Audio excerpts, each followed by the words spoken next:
I believe that everybody has a story, and I'm fascinated to hear them. So come with me as we take a walk down Fascination Street. Welcome back, Streetwalkers. This is a return appearance for Jason Lord Honey Smith. You know Jason as a chef on the Food Network and a judge and a star and all that stuff. He's on everything on the Food Network. If there's a competition show or a guest appearance, he is your man. If you didn't catch the first appearance of Jason on this show, go back and check it out. It was a lot of fun, and a lot of cool things happened because of that show, including some guests and some apparel items. In this episode, we talk about what Jason's been doing since the last time we talked. We talk about his relationship with GiGi's Cupcakes and what he does for them. We also talk about Food Network and their shooting schedule around the country and the things that have gone into place because of the recent corona outbreak. We also talk about what Jason's doing in the meantime since everybody's quarantined at home. Talk about how he's filling his days and what he's doing to help us all out. And finally, we talk about his live cooking show that comes on Facebook Live and Instagram Live. So go check him out at all of his various things and doings and comings and websites and whatnot. But for now, this is my second conversation with Chef Jason Lord Honey Smith. Yeah, talk to me, yeah.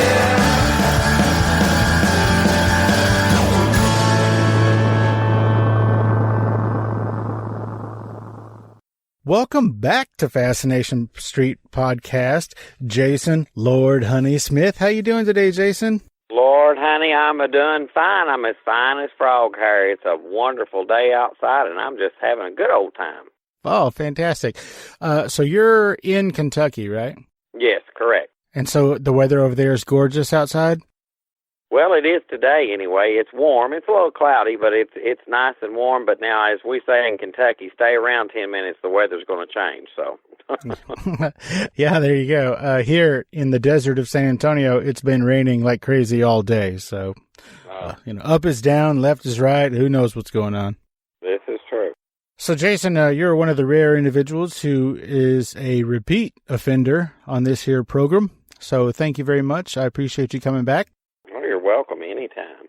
Those of you who didn't catch the first time, go back and check out Jason's first appearance. It was a hoot and a holler.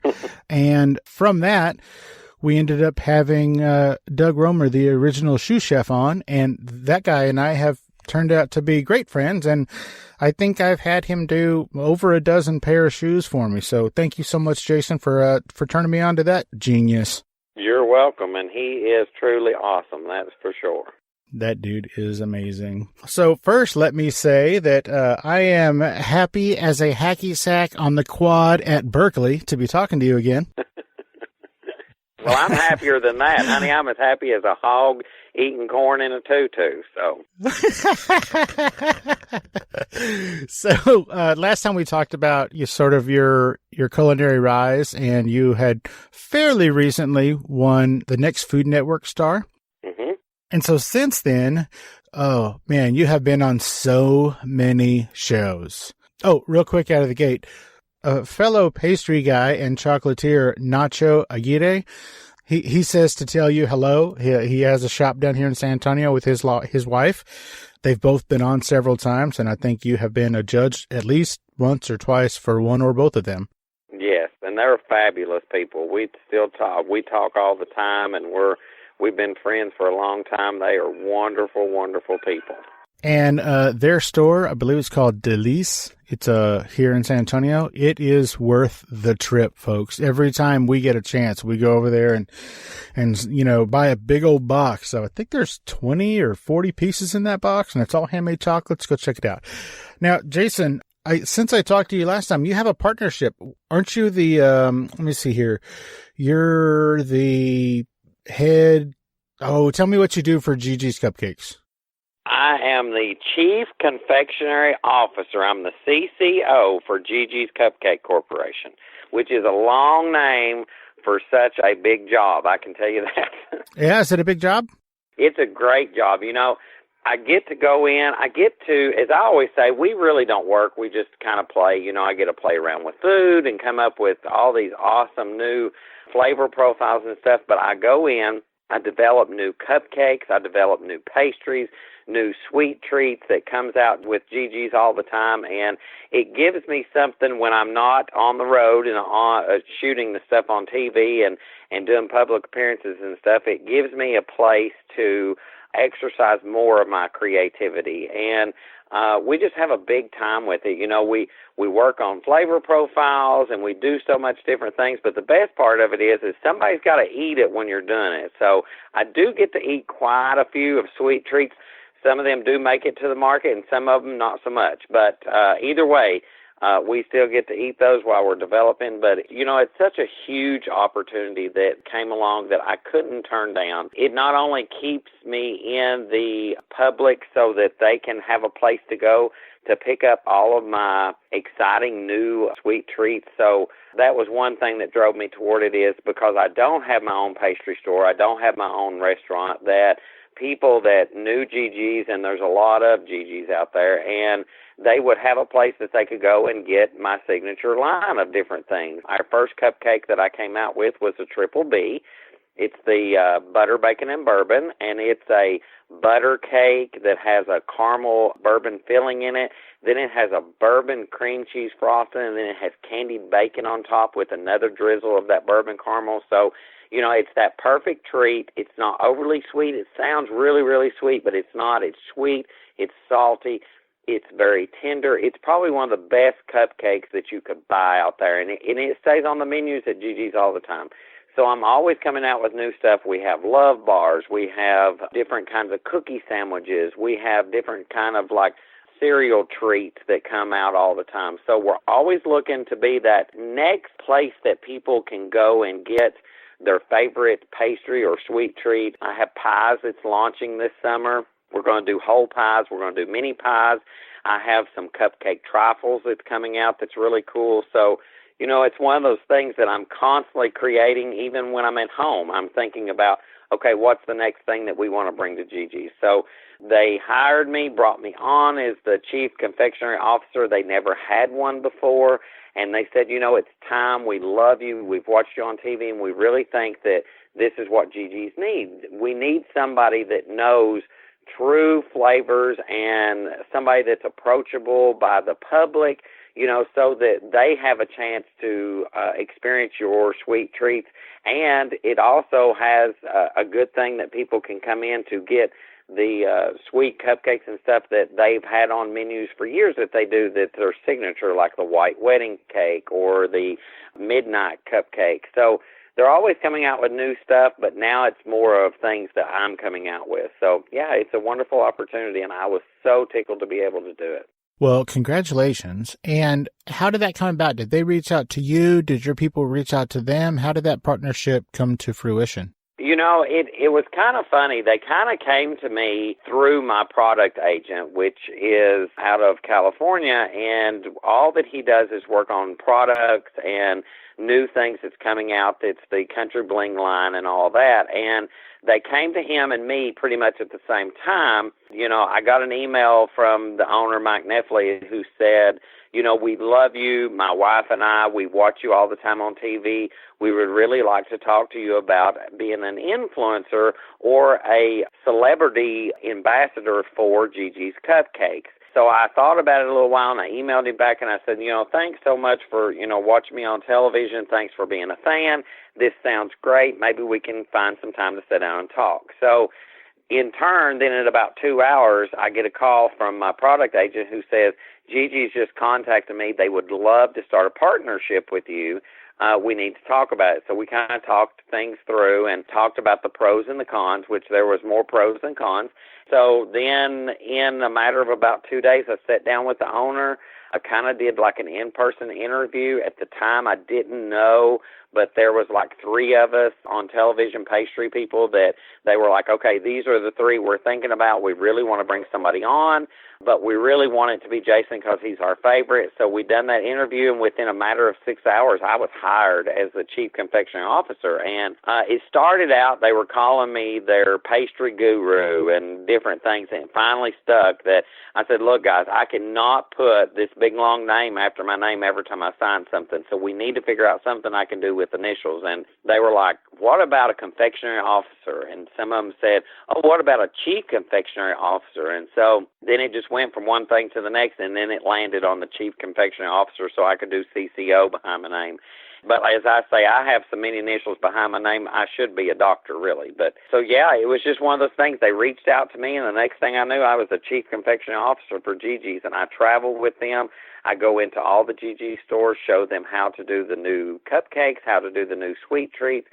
We do meet and greets in the GiGi's. We do a lot of grand openings where I go and people come into the grand openings. We do pictures. We do all kinds of stuff with the public. So through GiGi's, we also work with a lot of nonprofit organizations. I came out with a cupcake that was just for dogs to give them a treat, because why shouldn't our pets have a treat too if we're getting a sweet treat? So we work with a lot of humane societies. We work with a lot of animal organizations.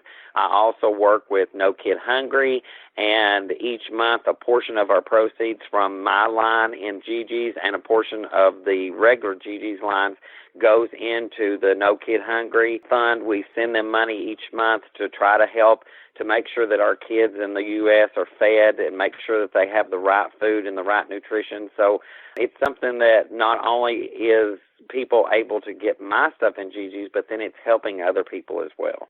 Now, if I remember correctly, before you had this TV acclaim and, you know, the power that affords you to help these causes, if I remember correctly, you were doing that locally. Like, weren't you feeding children or at a cafeteria or something in your personal life? Yes, I was. Before I was on television, I was a cafeteria manager in elementary school, so I was feeding kids every day. I also sat on the School Nutrition Association, the national board. I sat on our local boards to try to help guideline the different things that go into schools and all that. So I've always been kind of in the public eye working with kids, and this just lends me to keep on with that so that we're making sure that our kids are fed. Why is, and don't get me wrong, obviously it is, but why specifically is children's nutrition so important to you?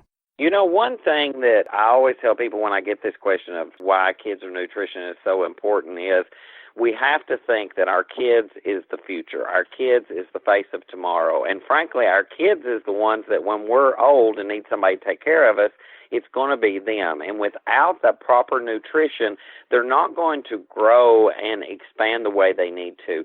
Nutrition goes for their minds, how their brains develop. And, you know, it's one of those things that our kids need to develop properly, and without that proper nutrition, they won't. You hate to see kids that don't have anything or have very little, and this is just a way of making sure that they do get what they need with the right nutrition. I mean, it's healthy for them. They can grow and thrive and become our next leaders of this country. So you kind of look at the outcome of things, not today, not tomorrow, but the future, which is the way I do with everything that I work on. But you have to think, okay, what is the future? Where is the future coming from? And who is going to be leading the future? And it's our children. And without that right, proper nutrition, then they're not going to be able to do that. I commend you for that, and you are not wrong, sir. Real quick, just to bounce back to GiGi's for a second, I know that there's some GiGi's Cupcakes locations in San Antonio, and since you let it out of the bag that you do come to these stores sometimes, the next time you come to a GiGi's in San Antonio, holler at a fat kid, and I will bring some Maker's Mark to toast you with. Well, awesome. I sure will. Part of your role on the Food Network is you do a lot of judging. Yes. Most of that channel has turned to competition TV shows. I'm going to assume that's based on a mixture of cost and ratings. Rattle off some of the things that you judge on. I know that you're on Best Baker in America, and you do the holiday baking show, right? Yes. So we have several. I do Worst Bakers in America. I do Best Thing I Ever Ate. I do Best Baker in America. So I do Worst Baker and Best Baker. We were just in the middle of filming our 4th season of Best Baker, which is supposed to air this summer, and production come to a halt, and we're fixing to pick that back up. But I also do Haunted Gingerbread Showdown. Oh, that's right. Mm-hmm. And then I do a holiday baking show that is all digital, and it's called Extra Sweet, that you find on the Food Network Go app or on foodnetwork.com. Then I also do special appearances like on spring baking, on Halloween baking, on holiday baking. There's several shows. I've been guest on Worst Cooks in America. There's a lot, and they're always coming out with new ones. They're always coming out with more all the time. Now, we do a lot of competition shows, and we're getting a lot of people wanting to see more of that cooking show to come back, as we call it, the Stand and Stir. And that's one thing that we're working on, is how that we can tie those competition shows into those Stand and Stirs, where you're getting some competition, but then you're also learning to cook at the same time. So we're in development with some of that right now. Food Network is always evolving and always changing. We go on what the people are looking for. We go on what they're wanting, because that's what we are. We are a learning channel. Most people think just a competition show, you're not learning anything. But if you really look at it, and the way that we shoot those shows, you're learning something all the time. You're seeing different flavor profiles. You're seeing things, how that they're put together. You're learning. You may not actually have a recipe in front of you to go by of what they're making, but you're still getting that how-to kind of, if you want to put it that way. So, yeah, competitions, I'm on a lot of competition shows and soon to be on other shows. Nice. Hey, Streetwalkers, here's a word from our sponsors. Guess what, Streetwalkers? The gear is here. A bunch of you have been asking for quite some time, and now finally it's here. Head over to FascinationStreetPod.com and check out the gear tab. There, you'll find all kinds of FSP items to tickle your fancy. T-shirts, coffee mugs, sticker packs, pins, buttons, coasters, and my personal favorite, for just $5 you can get one of those weird little phone handle pop thingies. So head to FascinationStreetPod.com and show the world that you're proud to be a streetwalker. Special thanks to my good buddy Stephen O'Reilly from the Bar Star Podcast for these dope drum beats. Check out Steve's work at O'Reilly Drums on Instagram, or search Stephen O'Reilly on YouTube. Let's get back into it. As far as competition shows also being educational, I've got to say, I've learned so much from the Iron Chef America series. I mean, besides watching them do some crazy stuff and just the most amazing things ever, you get to see some creativity, things you never would even have thought of that maybe you could try at home, or different techniques to do this. And sometimes you just find out what certain ingredients are for, or certain pieces of equipment are for. So yeah, I agree with you. It might be competition and it might be all fun and games, but at the heart of it, there is some education to be derived from those shows. So I look forward to seeing what Food Network and you guys got cooking up. Most definitely. You said that filming was halted recently. Is that because of the current state of Corona and all that stuff? Yeah, so we had started the 4th season of Best Baker, and we actually were an hour into production, and Discovery Food Network sent in word and said, shut it down, send everybody home before you get stuck. We don't know what this coronavirus is going to do. We don't want to see anybody's life in jeopardy. So we think at this time it's best to send everybody home to be with their families. And then when all passes and everything starts looking good again, then we'll come back and we'll finish. We left the set totally up. We left all of our wardrobes there. They were being quarantined in plastic bags and in closets by themselves. We pretty much picked up our luggage, we headed straight to the airport and flew back home. And that happened across the country. It's not just us, it was everybody. There were several shows being filmed through Food Network that was done the same way. Everything at that time, when they said they were shutting it down, Paramount shut down at that time. There was a lot of production that was shut down. All movies that were being shot, anything that was being shot that had a work crew over a certain amount of people was shut down at that time. Now, recently, since that, everybody, of course, that's been in production and making television has totally shut down. So it was just a precautionary thing because they didn't want anybody to get something that might harm their health or anything. And, I totally understand it was the best move that they needed to make at this time. We do need to listen to what we're being told and do our social distancing and washing our hands and disinfecting everything, because we have to look again. It's not today, it's not tomorrow, but it's the outcome of everything. So I do agree with everything that they've done by sending us home. Me too. And how many people are on set? Maybe 50? No, so that would be a low number for one of our shows. So on most of the shows that I do, just like Best Baker in America, we have about 250 to 300 at a time. So that's all of your cameramen, that's all of us, that's all of production. You also have catering companies on there that fix all of our breakfast, lunch, and dinners. You have wardrobe stylists, you have your contestants, you have lighting people, you have culinary directors, you have PAs, which are personal assistants. And, on our end of it, each one of the judges and the host, we have our own personal assistant. Each one of the contestants, they have 3 usually for those.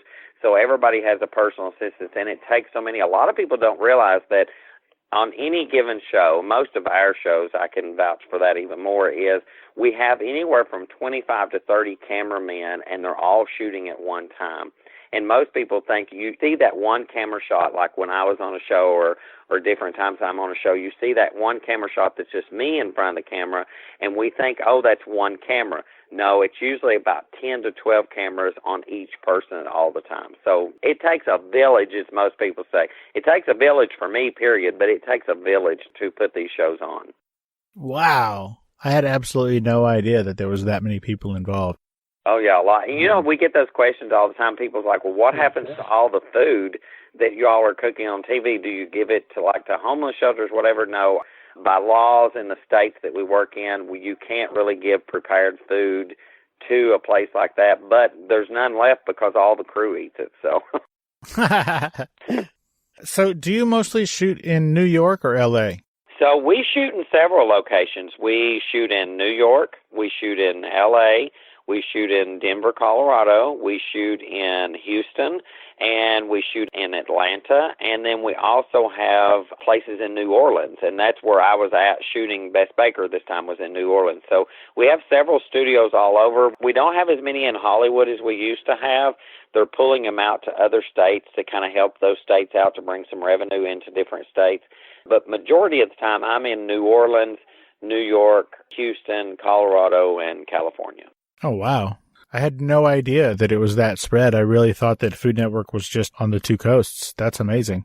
Yeah, it really is. We have offices, like our main office is in New York, but our internal office, where all of our paperwork and everything comes from, is actually in Knoxville, Tennessee. No kidding. Yeah, and then we have an office in L.A. We actually have 3 main offices, but the one in Tennessee we don't ever go to because it's just an office where all of our contracts come from and all of our paychecks come from. So, yeah.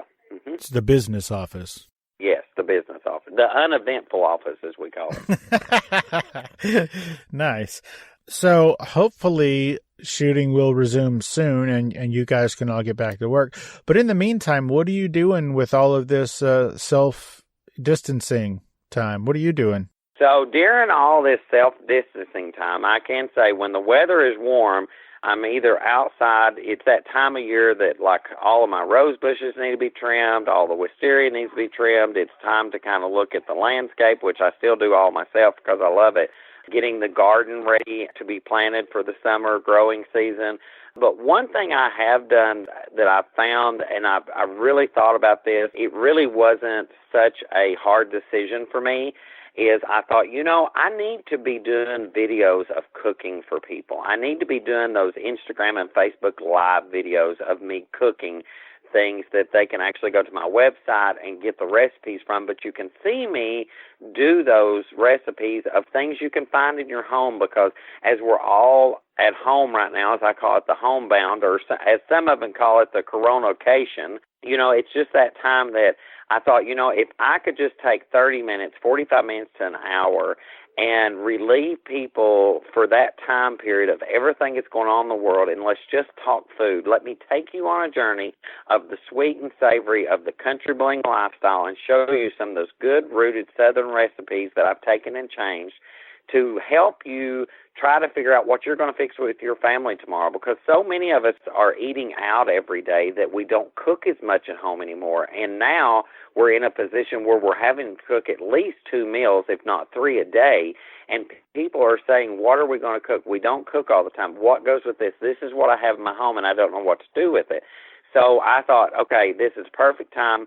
It's not about publicity. It's not about that. It's about helping people out to figure out, you have a turkey roast in your freezer, you have a pack of green beans, you have some eggs, you have some noodles, you have some flour. How can you make the best recipe out of that you could take that recipe today and make it, and then tomorrow maybe turn it into something else so that you can have the longevity of the food that you have in your home? We all have those staples in our house, but sometimes there may be one thing missing out of a recipe, and a lot of people don't know how to take, let's say that a recipe needs buttermilk in it, and all they have is sweet milk. They don't realize how to make buttermilk out of sweet milk. So, just tips and tricks of how to get through this, as we're all going to get through it together. But how could I help people out? And that was the way that I thought, this is going to be good. I do those every other day. I done the first one yesterday. It was the very first live episode of the Country Bling Cooking Show.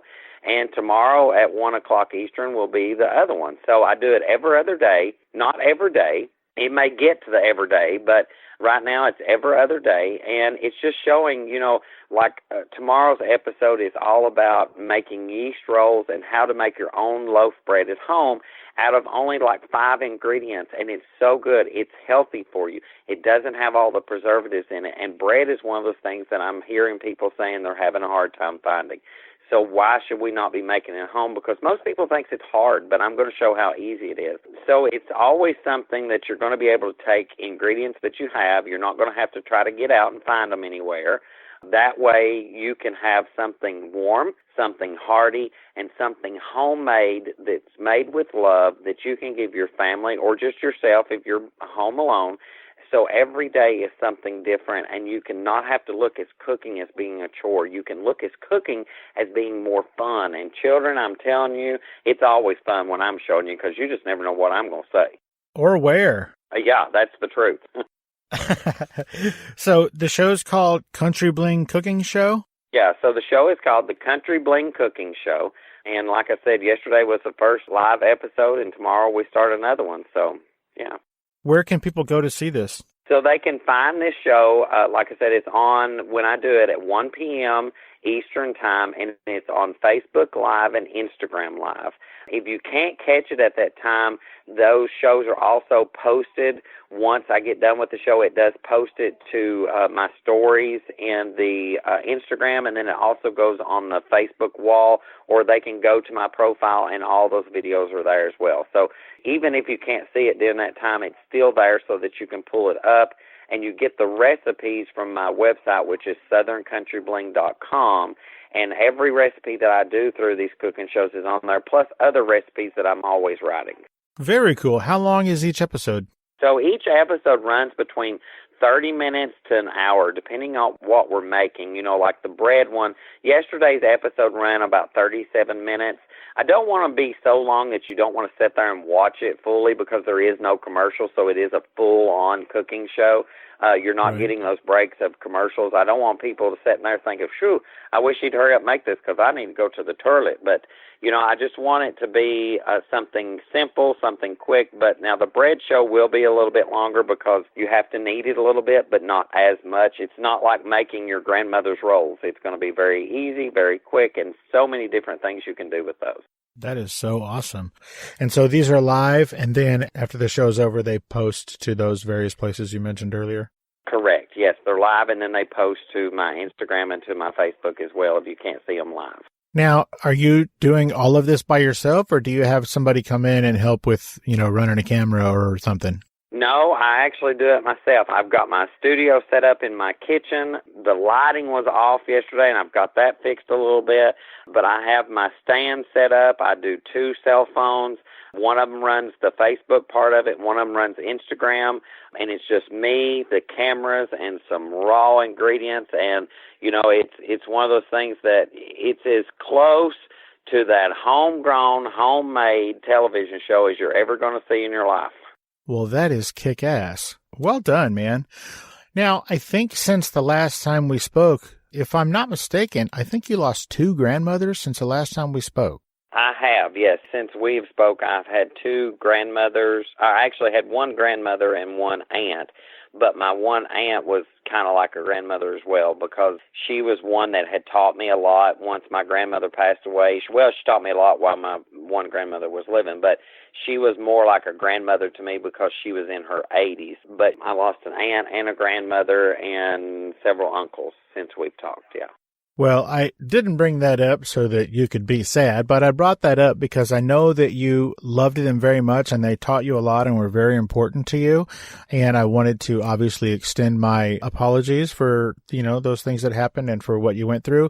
But also because if I am understanding correctly about you, you don't remember them in a sad way. You remember them in a way that was uplifting and that sort of puts lift in your wings and wind in your sails. Correct. It's and thank you.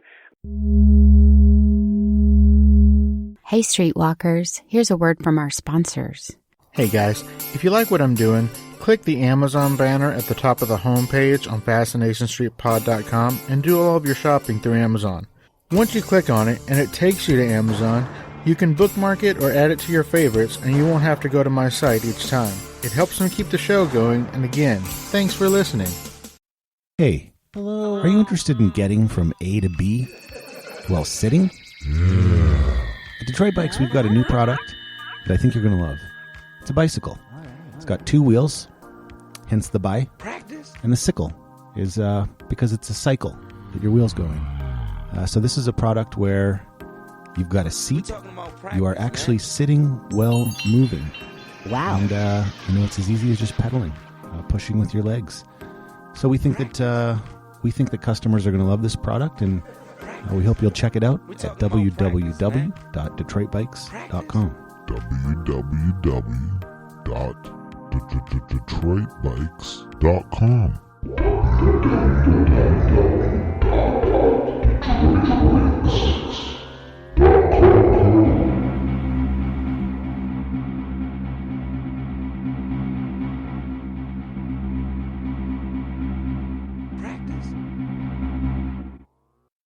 Let's get back into it.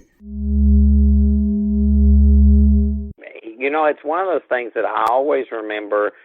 We have 2 ways that we can take death. We either take death that it's a very sad situation. Well, it's always a sad situation, but I learned as a young age growing up because my family was huge, so we were always dealing with death and different things in our family. But I learned at a young age from my grandmother and the 1 aunt that I lost, I would see them how positive they was in different things of how that they're not suffering any longer, how, you still have to live every day in this world and you still want to make them happy and be proud of you even if they're not here. And it's one of those things that everybody in my family is always pretty much happy-go-lucky. We do shed tears from time to time, but it's one of those things that, I always remember my grandmother. She always had a smile on her face. She always was that person that always was the light in the family, and my aunt was the same way. She would look at things different than most people, and she would always say, this is not goodbye. This is just until see you later. And that's kind of the way that I look at death and passing I'm not saying goodbye. I'm just saying until we meet again or until I see you later. And, I feel like that what I do is making them proud every single day, and I know that it would make them happy to see how I help to change people's lives. I was taught as a young child that everything we do has an outcome, and if we don't look at things that way, then what are we doing what we're doing to be done? It's just one of those things that if you don't have that look, then why do you do what you do? So you're always about, or I'm always about helping people out. I'm always about how can I make this person's life better? How can I teach them something? How can I make them have just one bright spot? And I've always told people this, I don't care who you are. We all have those people that sometimes irritate us and stuff, but even if they do, you still should, if you see them in the morning, say, hello, good morning.